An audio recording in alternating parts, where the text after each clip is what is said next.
Hello everyone, কেমন আছো সবাই? তাড়াতাড়ি ব্যাগ গুছিয়ে নিয়ে বেরিয়ে পড়লাম স্টেশনের দিকে। কারণ আজকে আমরা যাব ঘুরতে দিল্লি, অনেকটা দূরের পথ। বিয়ের পর এই প্রথমবার কিন্তু আমি এত দূরে যেতে চলেছি। ট্রেন চলে এসেছিলো, তাই আর দেরি না করে ট্রেনে উঠে নিজেরা নিজেদের সিটে বসে পড়লাম। এখন বাজছিল রাত 9টা, তাই আর দেরি না করে খাওয়া দাওয়া করে শুয়ে পড়লাম। সকালবেলা উঠেই দেখছি মুখের এরকম অবস্থা, তাই আর দেরি না করে ব্রাশ করে মুখ হাত পা ধুয়ে ফ্রেশ হয়ে নিলাম। মুখটা ভালো করে মুছে ক্রিম লাগিয়ে নিলাম, তারপর বেঁধে নিলাম চুল। কারণ সারাদিন এরকমভাবে বসে থাকতে হবে একটা সিটের মধ্যে।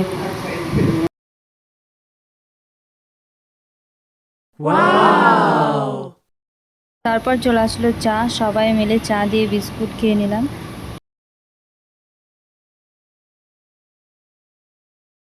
সিটটা কিন্তু জানলার পাশেই ছিল, তাই চা খেতে খেতে জানলার দৃশ্য উপভোগ করছিলাম। তারপর আমি ট্রেন থেকে অর্ডার করেছিলাম এগ রাইস আমার জন্য, আর ও নিয়ে নিয়েছিল চিকেন রাইস। ওটাই খেলাম। ট্রেনের খাবারটা কিন্তু খুব একটা ভালো ছিল না, কিন্তু তার কিছু করার নেই, ওটাই খেতে হলো। অবশেষে 36 ঘন্টা অপেক্ষা করার পরে আমরা পৌঁছলাম দিল্লি স্টেশনে।